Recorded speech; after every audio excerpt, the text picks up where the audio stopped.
স্বপ্নের দেশ সৌদি আরবে স্বপ্ন পূরণ করতে গিয়েছিলেন নূর মোহাম্মদ। নির্মাণ শ্রমিক হিসেবে কাজ করার সময় 4 তলা ভবন থেকে পড়ে তার মৃত্যু হয়। দরিদ্রতার কারণে তিনি বাংলাদেশ থেকে বিদেশে পাড়ি জমান। এর ফলে তিনি দীর্ঘদিন বিদেশে কর্মরত থাকা অবস্থায় যখন তার আকামার মেয়াদ শেষ হয়ে যায়, তখন তিনি অন্য জায়গায় শিফট হতে থাকেন। এক এক পর্যায়ে আমার বাবা 4 তলা থেকে পড়ে যান এবং ইন্তেকাল করেন।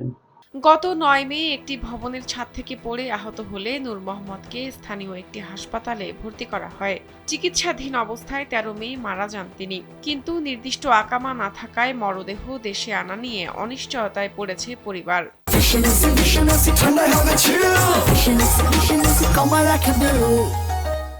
আমি মৃত নূর মোহাম্মদের ছোট ভাই আশিরুর। আমরা 6 ভাই। আমার মেজো ভাই তিনি 2 নম্বর, আমি হচ্ছি 6 নম্বর, আমি সব ছোট। আমার ভাই কাজের উদ্দেশ্যে অর্থনীতির জন্য সৌদি আরবে 4 বছর আগে যায়। কিছু টাকা ঋণ বাসি করে যায়। ঋণ বাসি শোধ করতে করতে হয়তো বা এখানে তার ছেলে মেয়ে 6 জন, যার কারণে সে এক জায়গা থেকে আর এক জায়গায় মালিকের যখন টাকা না দিত অন্য জায়গায় শিফট হতো। ওখানে কাজ করতে করতে হঠাৎ করে বিল্ডিং থেকে পড়ে যায়, 4 তলা থেকে পড়ে যাওয়ার পরে সে ওখানে মৃত্যুবরণ করে। এখন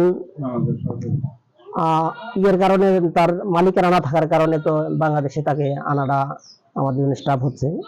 তো বাংলাদেশ সরকারের কাছে আমার আবেদন, না আমার ভাইকে যেন সে বাংলাদেশে এনে দেয়। এদিকে নূর মোহাম্মদের মরদেহ দেশে ফেরত আনার কাজে সহযোগিতার আশ্বাস দেন উপজেলা নির্বাহী কর্মকর্তা নাদির শাহ। প্রবাসী শ্রমিকগণ কেউ বিদেশে কর্মরত অবস্থায় যদি মৃত্যুবরণ করেন, তাহলে সরকারিভাবে প্রবাসী কল্যাণ মন্ত্রণালয়ের অধীন ওয়েজ আর্নার্স কল্যাণ বোর্ডের মাধ্যমে প্রবাসী শ্রমিকের পরিবারকে 3 লক্ষ টাকা আর্থিক সহযোগিতা প্রদান করা হয়। এই সহযোগিতা গ্রহণ করার জন্য যে ধরনের তথ্য প্রদান করতে হয় সেগুলো পূরণ এবং প্রদানকৃত তথ্য ওয়েজ আর্নার্স কল্যাণ বোর্ডে প্রেরণের ক্ষেত্রে উপজেলা প্রশাসনের পক্ষ থেকে প্রবাসী শ্রমিক পরিবারের সদস্যকে সহযোগিতা প্রদান করা হয়। এক্ষেত্রে প্রবাসী শ্রমিকের পরিবার আমাদের সাথে যোগাযোগ করা মাত্রই আমরা তাদেরকে তথ্য দিয়ে সহযোগিতা করি এবং ফর্ম পূরণের ক্ষেত্রে সহযোগিতা প্রদান করা হয় এবং সেই পূরণকৃত ফর্ম ঢাকায় প্রেরণ করা হয়। এক্ষেত্রে সকল সহযোগিতা উপজেলা প্রশাসনের পক্ষ থেকে সর্বদা করা হয়ে থাকে।